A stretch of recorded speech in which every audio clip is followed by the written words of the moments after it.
గారు ఎలా ఉన్నారు?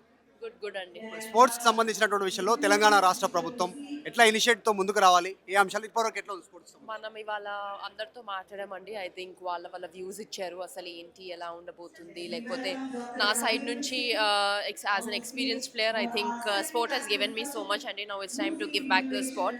అండ్ తప్పకుండా సీఎం గారు ఎంతో మంచి విజన్‌తో ఇవన్నీ చేస్తున్నారు కాబట్టి తప్పకుండా మా సైడ్ నుంచి ఏమన్నా సపోర్ట్ ఉంటే తప్పకుండా ఇస్తామని నేను కోరుకుంటున్నాను. పీవీ సింధు వాళ్ళు అంటే వాళ్ళు చాలా మందికి చాలా మంది యువతకి ఇన్స్పిరేషన్. మిమ్మల్ని చూసి చాలా మంది స్పోర్ట్స్‌కి తల్లిదండ్రులు ఎంకరేజ్ చేసి పంపిస్తున్నటువంటి పరిస్థితి. పద్మశ్రీ, తర్వాత పద్మవిభూషణ్ ఇన్ని అవార్డ్స్ తీసుకున్నటువంటి సిట్యుయేషన్. మీరు ఏం చెప్తారు?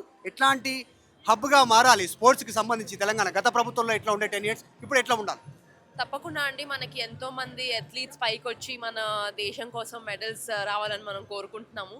అండ్ బోర్న్ అండ్ బాటప్ హియర్, అంటే నేను ఇక్కడే పుట్టి పెరిగాను. But I think as a sports person నేను ఒకటే చెప్పాలనుకుంటున్నాను ఏంటంటే, మన పిల్లలు అన్నప్పుడు గ్రాస్ రూట్ లెవెల్స్ నుంచి స్టార్ట్ అవుతుంది. పిల్లలు సపోర్ట్ అన్నది చేస్తూ ఉంటారు. But I think at the same time support system అన్నది చాలా స్ట్రాంగ్గా ఉండాలి. కోచెస్ నుంచి కూడా కోచెస్లో ఆ ఎడ్యుకేషన్, లేకపోతే ఆ ట్రైనర్స్ నుంచి ఆ ఎడ్యుకేషన్ అన్నది చాలా ఇంపార్టెంట్.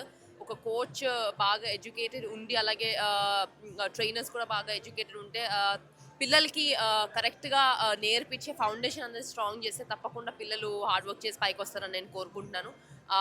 ఎడ్యుకేషన్ సపోర్ట్ సిస్టంలో ఉండాలని నేను కోరుకుంటున్నాను. మనకి ఎంతో అకాడమీస్ ఉన్నాయి. But at the same time ఏంటంటే, మనం అన్ని అకాడమీస్ని, అందరు అథ్లీట్స్ని ఈక్వల్గా మనం భావించి ప్రతి ఒక్కరికి ఆ సపోర్ట్ ఉన్నది చాలా చాలా